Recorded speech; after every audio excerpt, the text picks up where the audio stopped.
Dengan baik ya.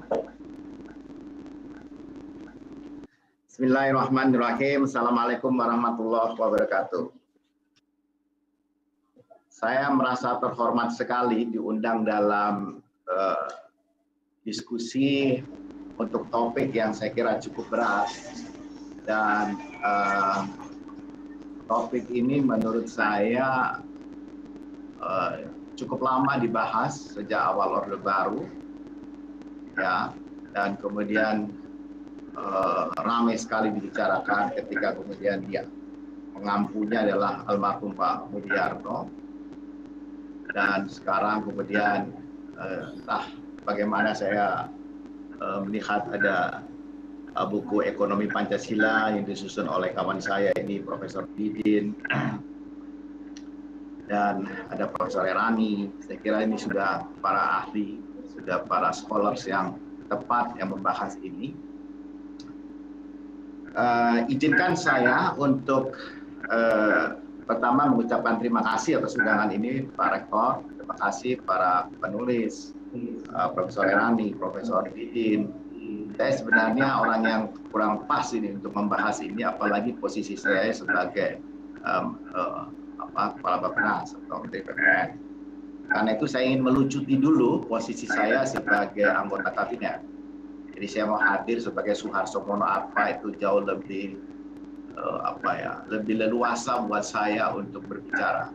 Jadi kalau saya di-quote misalnya nanti oleh siapapun di ruangan ini, sama sekali bukan dalam posisi saya, kapasitas saya sebagai menteri. Meskipun subjektivitas itu tidak lepas dari posisi politik saya hari ini.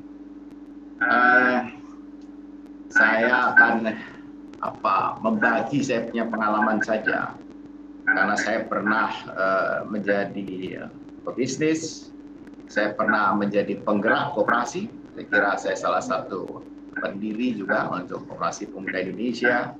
Saya juga terlibat di Dewan Koperasi Indonesia pada zamannya. Kemudian saya juga pernah menjadi profesional yang dibayar mahal oleh oleh Republik inilah, masuk dalam kategori itu.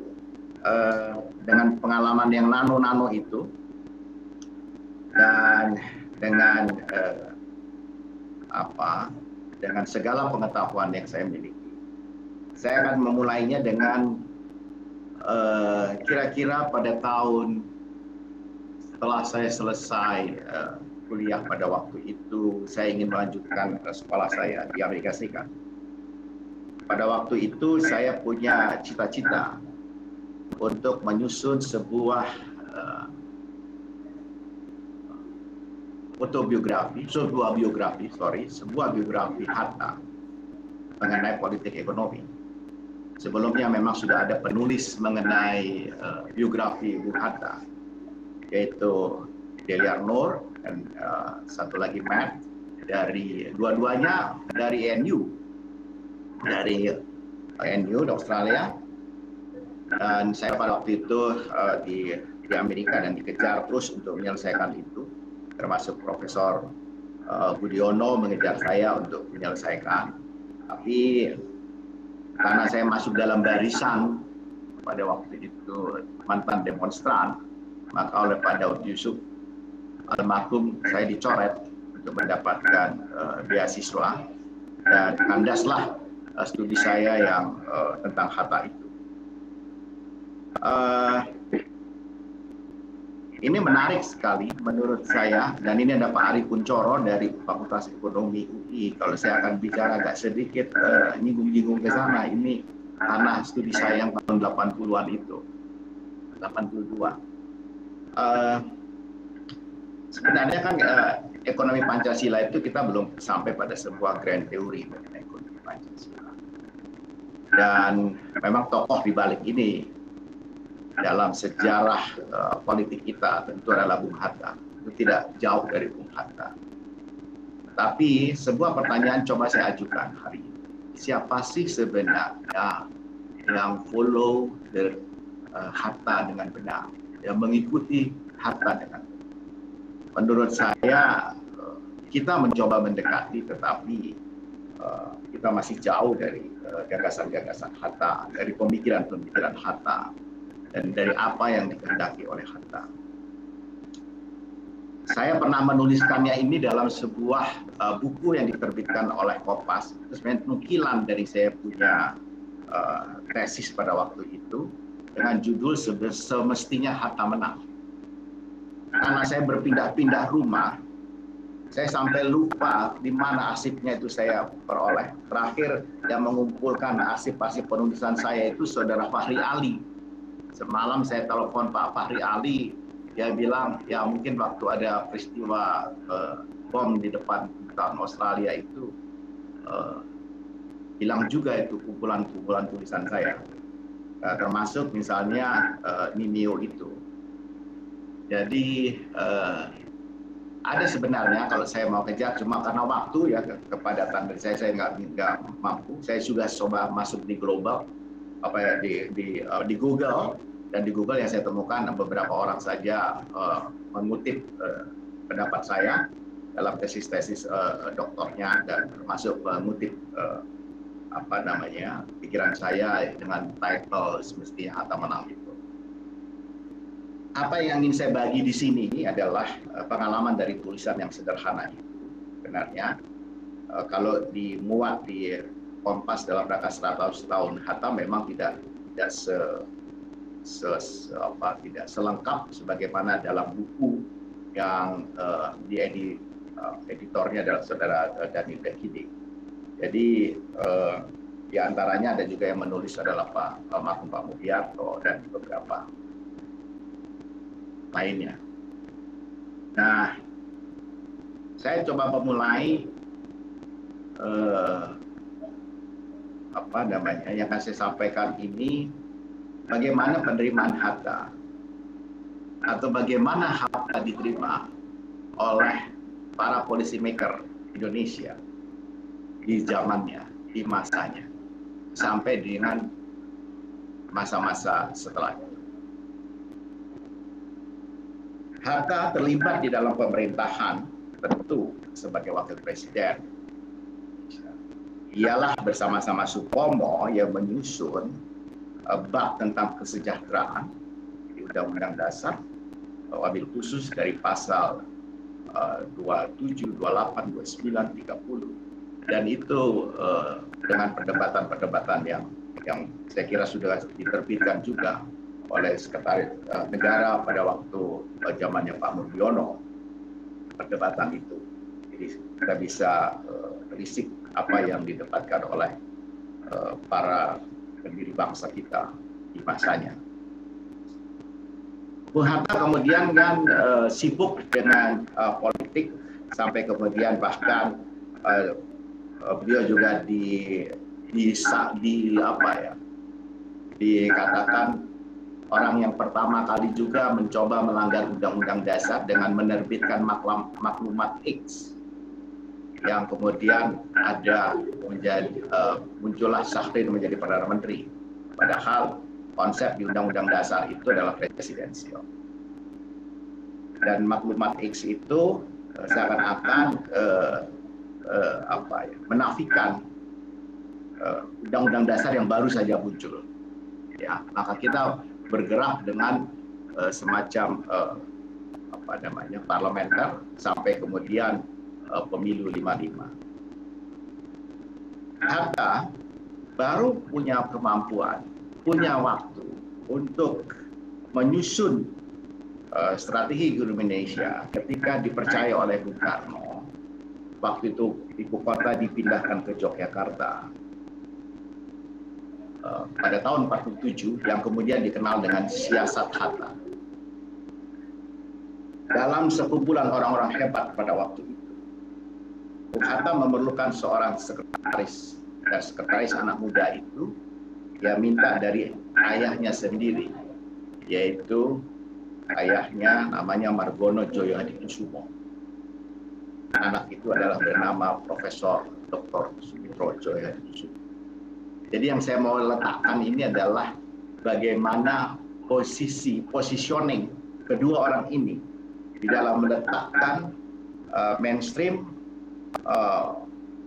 kebijakan ekonomi Indonesia sampai yang terasa denyutnya di hari ini. Dua orang ini luar biasa, sama-sama pinternya tentu. Dan kerjasama itu sayang memang karena terjadi aksi polisionil ke-1 dan ke-2 yang akhirnya membawa Indonesia berunding lagi dengan Belanda di konferensi Meja Bundar. Tidak berlanjut. Tetapi Pak Sumitro masih kita ingat juga melanjutkan itu yang kemudian dikenal sebagai program Sumitro. Dan Sumitro pada waktu juga sempat kemudian diundang oleh para senior-senior mahasiswa di Fakultas Ekonomi Universitas Indonesia untuk mengajar di sana. Dan Pak Mitro mengatakan dia tidak mau mengajar ekonomi perusahaan semacam itu yang dikenalkan oleh para guru besar kolonial. Beliau mengenalkan kemudian yang dikenal dengan ekonomi pembangunan. Beliau adalah salah satu saya kira tokoh ekonomi pembangunan ya, selain Jan Tinbergen yang juga teman beliau. Jadi Pak Mitro itu menjadi sekretarisnya Bung Hatta dan sekaligus memang mendampingi Bung Hatta. Kerjasama mereka ini berlanjut ketika Bung Hatta memerlukan seorang muda lagi untuk mendampingi beliau dalam konferensi Meja Bundar di Belanda. Sementara Sumitro pada waktu itu ada di New York, ya, New York membantu para diplomat di sana, dan akhirnya terbang ke The Hague atau Den Haag mendampingi Bung Hatta. Terjadilah perdebatan antara dua ekonom senior yang hebat ini. Satu adalah penggagas Undang-Undang Dasar dan satu juga adalah pegawan ekonomi. Pak Mitro itu tidak setuju ketika Bung Hatta menerima konsep dari Belanda bahwa hutang kolonial itu harus diadop oleh pemerintah proklamasi Indonesia. Ingat pada waktu itu kita masih dalam Republik Indonesia Serikat dan Belanda masih punya kartu-kartu truk. Bagi Hatta, menurut analisa saya dari kumpulan-kumpulan informasi yang saya kumpulkan, beliau sedang mengejar sebuah pernyataan politik yang penting bagi Indonesia, yaitulah pengakuan kedaulatan Republik Indonesia. Sehingga kalau pengakuan kedaulatan Republik Indonesia itu muncul dari Belanda, maka dengan sendirinya RIS itu bubar. Itulah harganya. Bagi Hatta itu hal sepele soal hutang. Karena nanti dari RIS ke RI tergantung pemerintah RI mau terima atau tidak. Dan itu bukan sebuah kondisi sine qua non, sebuah persyaratan mutlak yang harus diterima. Sejarah kemudian mencatat bahwa Hatta benar. Kembalilah kita kepada Republik Indonesia pada tahun 49, akhir Desember. Dan dalam catatannya kemudian yang ditulis oleh Pak Mitro, Pak Sumitro mengatakan Hatta benar. Saya mungkin karena mudanya pada waktu itu, seperti mungkin zaman saya demonstran waktu itu, jadi keras seperti itu. Tapi baru tahu bahwa itu adalah taktik sebuah diplomasi kelas tinggi yang luar biasa yang menyelamatkan Indonesia, menyelamatkan negara kedaulatan NKRI. Jadi Bung Hatta itu memang kalau ada orang mengatakan beliau adalah federalis, buktinya adalah perdebatan yang terjadi di The Hague pada waktu itu. Tetapi sayangnya setelah itu saya itu agak sedih kalau mau menceritakannya. Bung Hatta itu tidak pernah mendapatkan kesempatan menyusun atau memberikan formula, apakah itu dalam konteks orde atau politik ekonomi yang bisa membawa balok-balok ekonomi Indonesia sedemikian rupa, yang bisa membawa ekonomi policy Indonesia seperti itu. Tidak ada kesempatan Hatta untuk meletakkannya sama sekali. kecuali di Undang-Undang Dasar.